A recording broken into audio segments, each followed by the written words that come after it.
Conexão SP Varias.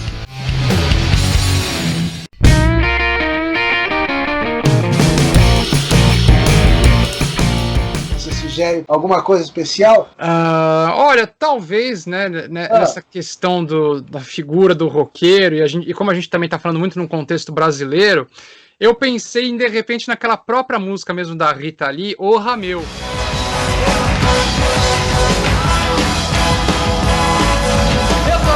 Velho, cada vez mais sou de marido. Guerrilheiro, boracheiro, porra meu, guerrilheiro. Porque eu tenho um pouco a ver, né? Enfim, meu. O roqueiro brasileiro sempre teve cara de bandido, né? Pode crer. E hoje já não, né? O roqueiro brasileiro, ele quer, enfim, matar os bandidos, né? E teve muito roqueiro brasileiro, roqueiro pop, né? Dos anos 80 aqui no Brasil, que é modelito, né? O cara é modelo, Sim. É roqueiro. Então, a partir de agora, subtitulei aqui, não sei se fiz corretamente, o processo de alienação. Alienação ou readaptação? Então eu escrevi o seguinte: ao menos em tese, foram esses que assumiram cargos de liderança, esses jovens que eu havia falado lá na primeira parte, que é fato também que muitos jovens eram apáticos a uma tomada de posição política mais definida. Ao menos em tese, foram esses jovens lá dos anos 60 que assumiram cargos de liderança em empresas multinacionais, que continuaram sendo roqueiros. Até hoje os caras são cinquentões, sessentões, roqueiros pra caramba, mas a posição política deles é contraditória em relação ao rock. Primeiro porque eles tiveram que assumir o establishment. Assumir o establishment com certeza, porque o cara tem que sobreviver, então ele vira executivo de multinacional, por exemplo. Entende? Ele continua sendo roqueiro, ouvindo música rock, mas ele é executivo de multinacional.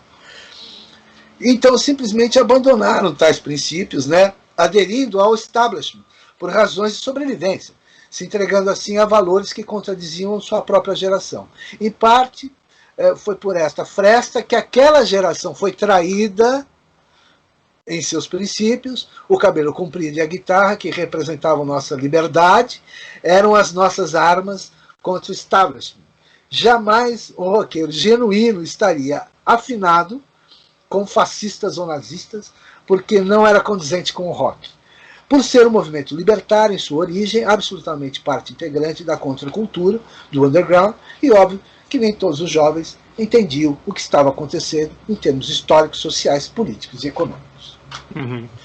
Esse ponto que você colocou é fundamental, até para a gente também, claro, problematizar essa questão da reflexão que esses jovens faziam na época, né? E até mesmo para colocar que alguns até tinham já uma postura conservadora, que era o caso do Johnny Ramone, que era já naquela época já se declarava, enfim, partidário do Partido Republicano, contra, enfim, comunismo, esquerda, enfim, o Johnny Ramone sempre teve essa posição, né?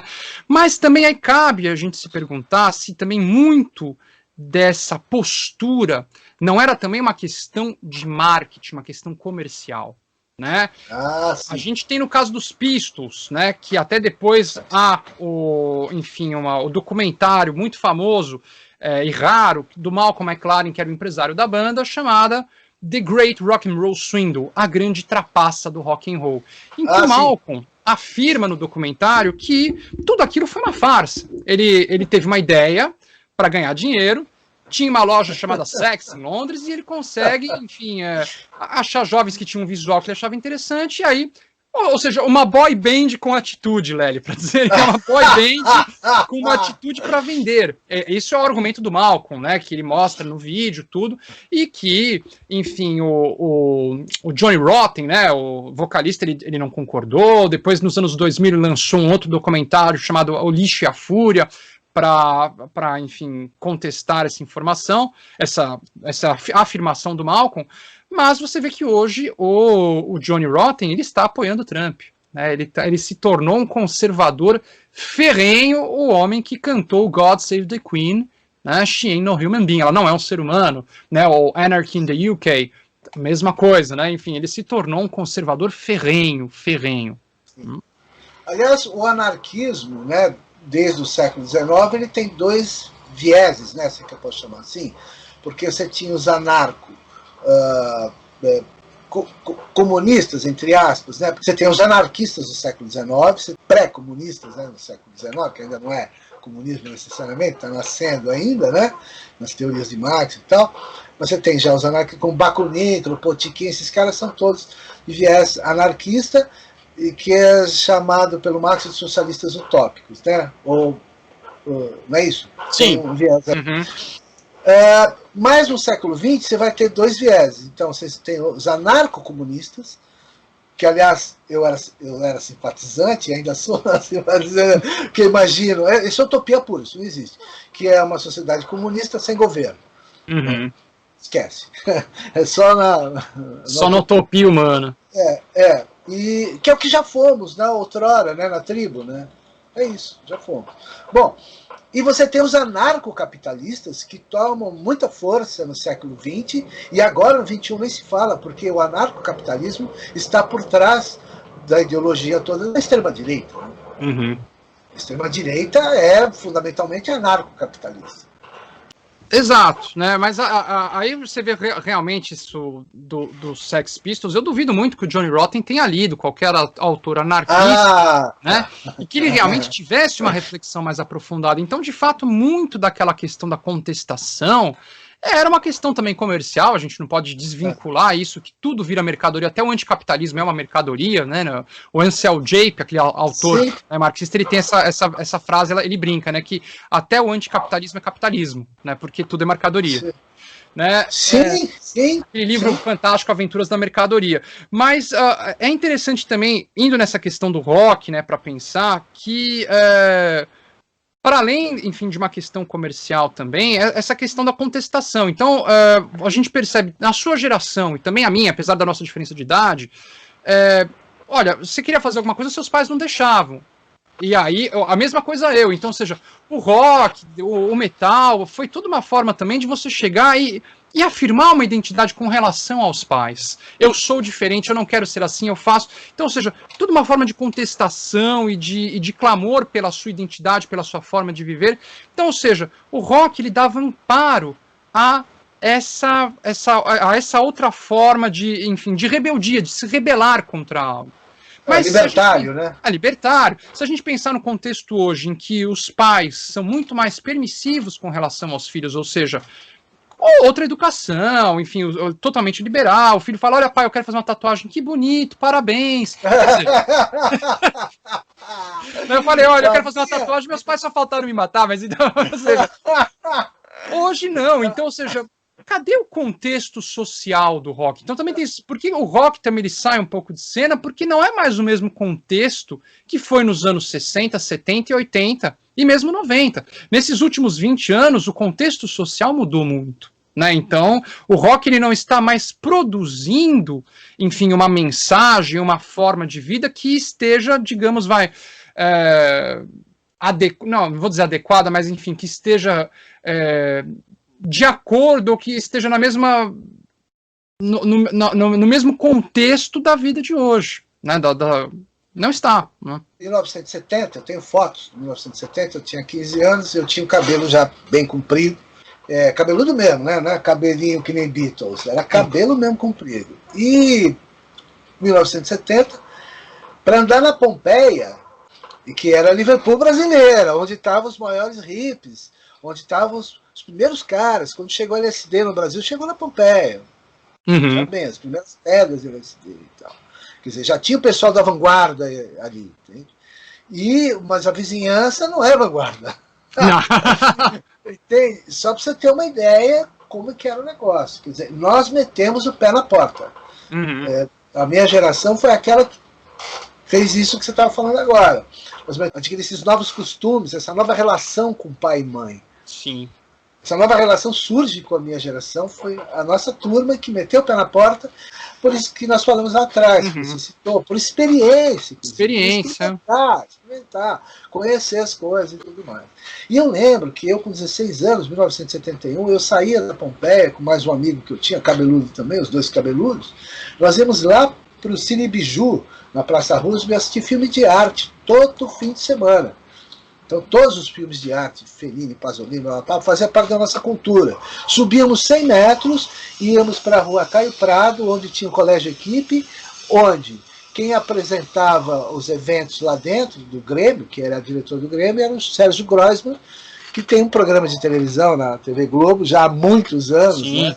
Então, que ele surgiu na TV Gazeta primeiro e tal. Que deu muito espaço para bandas de rock também, nos anos, final dos anos 80, 90, no programa livre no SBT, eu lembro, ó. Ele já fazia esse trabalho lá em 1971, quando ele era diretor do Grêmio do Colégio Equipe, onde estudou o pessoal dos Titãs, mais tarde. Eles são mais novos que eu. Mas o filho de um deles foi meu aluno. Mas é o seguinte, o Groisman, só para você saber, ele tinha naquela época uma barba aqui e um cabelo aqui. Éramos todos cabeludos. Eu não era barbudo, mas ele já era. Então, essa era a nossa estética. Uhum. Meu amigo Escova, que ele vai assistir esse programa aqui, que eu vou mandar para ele tinha um cabelo aqui assim, que ele era Black Power. Uhum. E o Escova mais tarde lançaria a Máfia e mais tarde seria o arranjador de Jorge Benjor. Mas ele primeiro foi para a França. E aí na França ele lançou uma banda chamada Choro Roxo.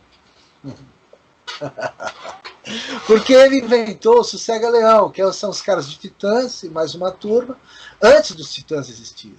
Uhum. Então tem muita história do rock nacional que eu não quero entrar aqui agora. Não quero entrelaçar tanto. Poderíamos futuramente fazer um programa só do rock nacional. Mais um testículo aqui, como diria um amigo meu, né? Aqui, um outro tópico. A gente já pincelou isso, que são os movimentos de extrema-direita, né? Que por volta do começo da década de 1970 na Inglaterra começou a surgir dentro, nós já tocamos isso, né? Dentro do então incipiente movimento punk, originado do proto-punk norte-americano, que nós já pincelamos sobre isso, uma vertente neonazista dos skinheads que foi ampliando e tomando várias ramificações do rock ao longo das décadas.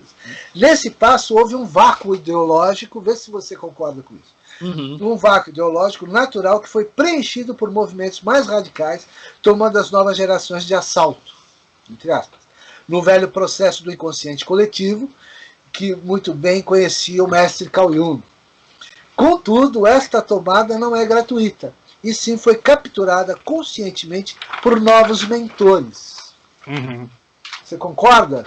Que houve Olha, vácuo, e aí esses caras... Não, porque veja bem, na prática social, na vida real, todo mundo sempre está o tempo todo tomado por vertentes ideológicas, por vertentes de crenças, ideologias e tudo. O homem é um ser fundamentalmente mitológico, está sempre acreditando em alguma coisa, né? Não tem ninguém que não crê em nada. Até o ateu, ele também tem uma crença, que Deus não existe, por exemplo. Sim, é uma crença. É uma crença também. É uma crença também. Entendeu? Então, nós somos seres fundamentalmente mitológicos, tomados por ideias e ideologias o tempo todo. Não tem momento das nossas vidas que não sejamos tomados por ideologias e crenças e que não estejamos seguindo alguma vertente, alguma corrente de ideias.